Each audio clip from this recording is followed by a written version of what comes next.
Good afternoon, Sue. Thank you so much for being here on the Entrepreneur Talk Show. For those that do not know Sue, was a nurse, and she's also a cancer survivor, and now in her entrepreneurship journey. Perhaps, Sue, you'd like to start off with giving yourself a little bit of an introduction and tell us what you do. Hi, thank you, Andrea. Thank you for having me this afternoon. It's a pleasure to come in here and share with you and your audience. Thank you. So I started off as a nurse, and then I went on to do management. I'm not one that can sit still, so I learned things to provide my clients with better care. So I took up infant massage and EMET techniques.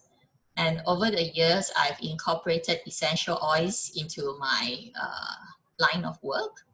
And being an entrepreneur is just an icing on the cake because it's so much fun.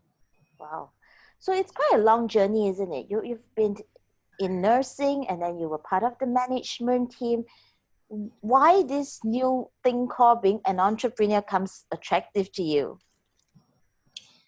Being an entrepreneur, it gives me a lot of satisfaction of what I can do, what the people that I can touch, the change that I can make in people's life, making a difference. So because working for someone, okay, no matter how good my bosses are or were, okay, my hands are still tight. There's still a lot of rules to follow. I realize as an entrepreneur, I make my own rule. I call the shots. I work as hard as I want. I achieve whatever I set my goals. There's no one setting the goals for me. It's me, myself, and I. Wow. And I noticed that during this little pandemic scenario that we have now, you are busier than ever before. Yes. Tell us why. Okay. This pandemic has actually worked to my advantage. Okay. I think the wellness industry has been busier than ever because suddenly you need to really do something about staying well, staying healthy. There is really nothing else more important than your health. So people have started making more effort. Suddenly they realize that they need to take more effort to being healthy. Yeah.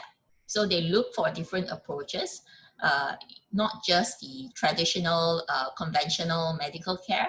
They look for alternatives. They look for integration of your cultural, traditional practices with the modern medical care. Wow, that's really interesting. And that's going to be one big topic that keeps you busy all the time. Yes, but I so enjoyed it. The integration part that puts me in that super drive mode on steroids. And, I don't need to sleep, but I know I need that sleep. Yep, you do need that sleep. You to function, but there are many nights where I'm so happy that I discovered something, this new way of doing something. It's so cool. So what's one of the biggest business lessons you learned from this pandemic? I'm not alone. We are all in this together. Okay, as we are all on that. We are all on the same sea. Okay, and it's just on different boats. Okay, because you may be on a big cruise ship and I'm on a small boat, sampan boat. So how strong we are, that is basically where we can improve on. So I can always start with a small boat, okay, a sailboat, and then keep upgrading, keep getting better, and then eventually become that super tanker that nothing nothing will face me, or even be that Wow. submarine that is always there watching, protecting. Nothing will come and face me. Wow. So do you have a favorite quote that keep this super tanker always in that sail mode? I actually have a few favorite quotes, okay? One that is here is always next to me in my computer is, I'm not sure you can see this. Yep. Learn the rules, okay, like a pro, so you can break them like an artist, okay? You can only do that when you really know what you are doing. Yeah, Great. all my favorite quotes are actually here.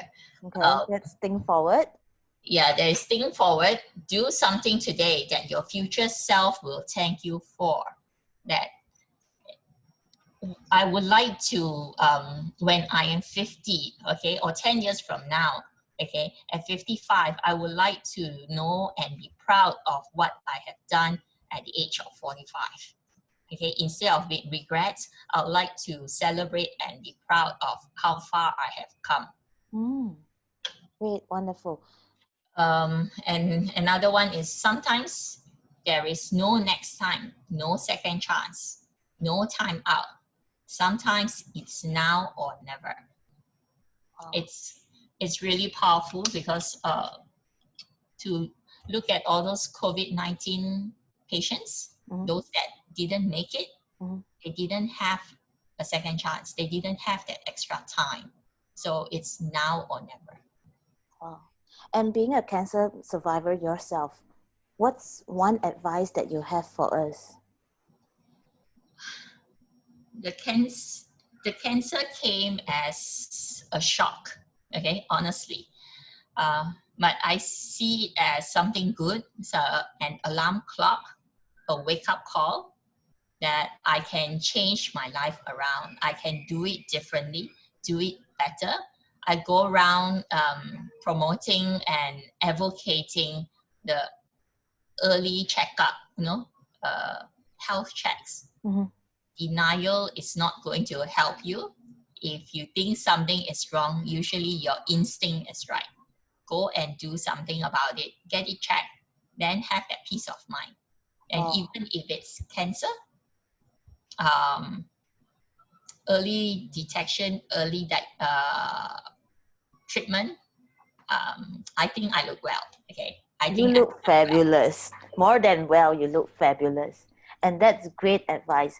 Knowing you for quite a bit of time, it's really shocking even to me as a friend to know of that. And that was one very precious lesson that you have shared with a lot of people. Thank you so much.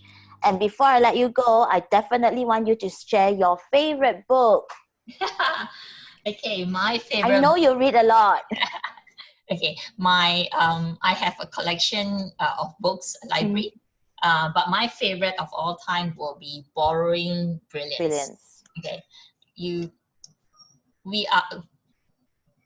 what we are is really what we learn from others. We keep getting better, okay? And Borrowing Brilliance is about learning from others and making it better, whether you're modifying, adapting it, but you are basically making it better. No point reading a book, any book, if it's not going to impact your life, if you're not going to change for the better. So I love this book because it has taught me to just keep improving, keep getting people's ideas and how I make it better and make it my own. Wow. That ownership of your revised idea is really precious, isn't it? Yes. Thank you so much, Sue, for your time. And thank you once again for coming here to actually share all these precious nuggets to us. And I hope you'll be back here again.